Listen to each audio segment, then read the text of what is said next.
माँ कौशल्या के सामने चतुर्भुज नारायण भगवान प्रकट हुए। माँ कौशल्या ने देखा मेरे आंगन में भगवान आ गए, तो माँ ने हाथ जोड़ करके भगवान की स्तुति गाई और स्तुति गाकर माँ ने मुंह फेर लिया। राम जी ने कहा कि आपने तो कहा था कि बेटा बन के आना, मैं आया और आप हैं कि मुंह फेर के बैठी हैं। माँ कौशल्या ने कहा नहीं नहीं, मुंह नहीं फेर के बैठी हूँ, फिर आपने तो कहा था कि बेटा बन के आऊँगा ना, पर आप आए जगत के पिता बन के, जगत के मालिक बन के, और जब भगवान बन के आए तो आपकी स्तुति गानी पड़ेगी, आरती गानी पड़ेगी, वंदना करनी पड़ेगी, प्रणाम करना पड़ेगा। सोई मैंने वंदना कर लिया।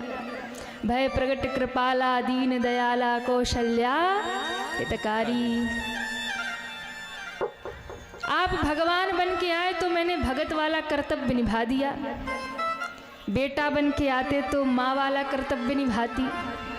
बेटा बनो फिर बेटे का माँ का कर्तव्य निभाऊंगी। आपने वचन तोड़ दिया। राम जी ने कहा वचन नहीं तोड़ा, आया तो हूँ। माँ ने कहा ऐसे नहीं, पहले छोटे बालक बनो। छोटे से भगवान लाला बन गए। माँ ने कहा अब रोइए, अब रोना पड़ेगा। राम जी ने कहा क्यों रोऊं, मैं अयोध्या का राजकुमार, मैं महाराज चक्रवर्ती सम्राट महाराज दशरथ का बेटा, महारानी कौशल्या का लाला, क्या पड़ी मुझे रोने की। माँ कौशल्या ने कहा प्रभु आपके ऊपर कोई विपत्ति नहीं है, लेकिन फिर भी रोना तो आपको पड़ेगा ही प्रभु। क्यों? क्योंकि पूरी दुनिया रो रही है, पृथ्वी रो रही है। रावण के अत्याचार से पृथ्वी रो रही है, गौ रो रही है, देवता रो रहे हैं, ब्राह्मण रो रहे हैं, संत महात्मा ऋषि मुनि रो रहे हैं। इसलिए प्रभु आप रुदन करिए और आप रो करके सारी सृष्टि को, इस पूरी पृथ्वी को सूचना दीजिए कि सबको आनंद देने वाला राम आ गया, अब किसी को रोना नहीं पड़ेगा। आप रो करके सबके रुदन को समाप्त कर दीजिए। देखिए राम और रावण नाम राशि एक ही है, र से राम और र से, अरे जोर से कहिए ना, हाँ दोनों एक ही नाम राशि है, र से ही शुरू हो रहा, पर दोनों में बड़ा अंतर है। राम और रावण में बड़ा अंतर है। राम कौन है और रावण कौन है? तो कहा जो दुनिया को रुलाए, जो माँ बाप को रुलाए, जो समाज को रुलाए, जो संसार को रुलाए, वही रावण है। और जो रोते हुए को भी हृदय से लगा ले और हंसा दे, वही राम है, वही राम है। इसलिए अपने बच्चों को राम बनाइएगा, रावण मत बनाइएगा। बेटा ऐसा ना हो जाए कि जगत को रुलाए, ऐसी संतानें ना हो जो माँ बाप को रुलाए। संतान ऐसी हो जो संसार को प्रसन्न कर दे। महाराज माँ बाप तो खुश हो, पर संतान ऐसी हो कि जहाँ भी जाए दुनिया उसे देखकर खुश हो जाए और कहे धन्य है इसके माँ बाप, और धन्य है इसके माँ बाप की परवरिश, धन्य है उनकी शिक्षा और संस्कार। संतान ऐसी होनी चाहिए। तो राम और रावण में बस इतना ही अंतर है कि महाराज जो संसार को रुलाए वही रावण है, और जो रोते हुए को भी हृदय से लगा ले, रोते हुए को भी उसके चेहरे पर मुस्कान ला दे, वही राम है, वही मेरे राम हैं। माँ कौशल्या ने कहा प्रभु रोना पड़ेगा। भगवान ने कहा हद हो गई, दुनिया रुलाती ही है, दुनिया का नियम यही है। दुनिया केवल और केवल आपकी आंखों में आंसू देती है, पर माँ का आदेश है तो राम जी को रोना पड़ा। और माँ का वचन मान करके, क्योंकि भारत की देवी में वो सामर्थ्य है, भारत की नारियों में वो सामर्थ्य है कि वो जगत के पालक को भी अपना बालक बना देती है। ये भारत की देवियों में सामर्थ्य है। आपने कभी विचार किया अमेरिका में राम जी क्यों नहीं आए, इंग्लैंड में कन्हैया क्यों नहीं आए? दुनिया भर में जितने देश हैं किसी और देश में भगवान नहीं आए। भगवान को जब जब धरती पे आना होता है तो भगवान भारत की ही भूमि का चुनाव करते हैं, भारत में ही प्रकट होते हैं। जितने भी भगवान हैं सब भारत में प्रकट हुए। और इतना ही नहीं, जितने भी संत हुए, महापुरुष हुए, जितने भी वीर हुए, वो भी इसी भारत की मिट्टी में जन्म लिए महाराज, इसी भारत की भूमि में जन्मे।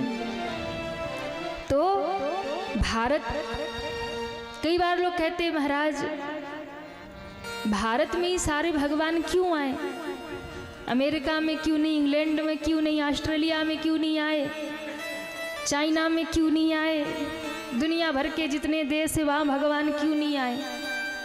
तो ध्यान रखना, इस भारत भूमि में भगवान क्यों आते हैं? क्योंकि विचार करिए, दुनिया के जितने भी देश हैं किसी को माँ नहीं कहा जाता। कहा जाता है दुनिया के जितने भी देश हैं किसी को माँ नहीं कहते, पर एक भारत ऐसा देश है जिस भारत को हम भारत माता कहते हैं, हम माँ कहते हैं। एक भारत को माँ कहा जाता है। और भैया भगवान को जब जन्म लेना होता है तो वो कहते कहाँ जाऊं, तो दुनिया में किसी और देश को माँ नहीं कहते। और बच्चे को जन्म लेने के लिए तो माँ चाहिए, माँ जहाँ होगी वही तो बेटा प्रकट होगा ना, वही तो बच्चा प्रकट होगा। तो इसलिए भगवान कहते हैं सारी दुनिया में किसी देश में सामर्थ्य नहीं वो राम कृष्ण को अपने भूमि में धारण कर सके। एक भारत माँ ही ऐसी है जो राम और कृष्ण को प्रकट करती है महाराज। दुनिया के किसी देश को माँ नहीं कहते। आपने सुना है कभी अमेरिका माता की जय, चीन माता की जय, सुना है कभी? पर हम लोग कहते हैं भारत माता की, इतने धीरे से नहीं, भारत माता की, हम भारत माता की जय कहते हैं, भारत को माँ कहते हैं, हम पृथ्वी को माँ कहते हैं। और ये माँ की संवेदना केवल भारतीयों में है महाराज। इसलिए भगवान भारत की भूमि में आते हैं। और दूसरी बात, ये भारत भूमि तपस्वियों की भूमि है, ये भारत भूमि संतों की भूमि है। भारत में तपस्वी हैं, संत हैं, त्यागी हैं, महात्मा हैं। इसलिए दुनिया के जितने भी देश हैं वो बड़े सुंदर हैं, इसमें कोई दो राय नहीं है। भारत महान इसलिए नहीं है कि यहाँ ताजमहल है, कुतुब मीनार है। भारत इसलिए महान नहीं है कि यहाँ इंडिया गेट है। भारत महान इसलिए है क्योंकि यहाँ श्रीधाम अयोध्या है, वृंदावन है, काशी है, द्वारिका है, जगन्नाथपुरी है। भारत महान इसलिए है क्योंकि यहाँ संत है, महात्मा है, सूर है, तुलसी है, मीरा है, ध्रुव है, प्रहलाद है, वीर शिवाजी है, रानी लक्ष्मीबाई है। इसलिए ये भारत की भूमि महान है। जितने भी देश हैं वो सुंदर हैं, कोई दो राय नहीं है। समृद्ध है, कोई दो राय नहीं है। बड़े सुहावन हैं, कोई दो राय नहीं है। पर ध्यान रखना, ये भारत की भूमि सुहावन है, पर उसके साथ साथ ये भारत की भूमि बड़ी पावन है। सुहावन तो है, बड़ी पावन भी है। इसलिए भगवान यहाँ प्रकट हुए, इसलिए भगवान धरती पर आए तो भारत का चुनाव किया।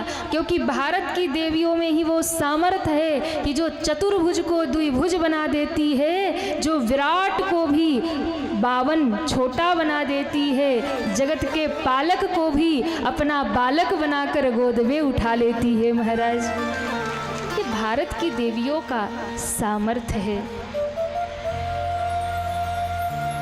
इसलिए भगवान राम ने कौशल्या माँ की बात मानी। माँ ने कहा छोटे हो जाओ, भगवान छोटे हो गए। माँ ने कहा रो, तो भगवान ने रोना शुरू किया, क्योंकि भगवान भी भारत की देवियों का सम्मान करते हैं, उनकी बात मानते हैं और मानना भी चाहिए। देवियों की बात मानना भी चाहिए। जितने भाई लोग बैठे ना, घर में शांति चाहिए तो ये जैसा जैसा कहे ना वैसा वैसे किया करो। हाँ, घर में चाहते हो कि प्रेम बना रहे तो घरवाली की सुननी पड़ेगी। अब भगवान ही भारत की देवियों की बात मानते हैं। सीता जी ने कहा जाओ हिरण लेके आओ, तो राम जी तो जानते थे कि माया मृग है, पर उपदेश नहीं दिया कि देवी सोने का मृग नहीं होता, नहीं लाऊंगा। भले ही हरण हुआ, युद्ध हुआ, पर मार रहे तो गए एक बार कहने पर। हाँ, चले गए, क्योंकि जानते हैं कि बाद का जो युद्ध है वो तो ठीक है, पर नहीं गया तो ये घर का युद्ध तो खतरनाक है। इसलिए यदि कह दिया जानकी जी ने मृग चाहिए तो राम जी चले गए।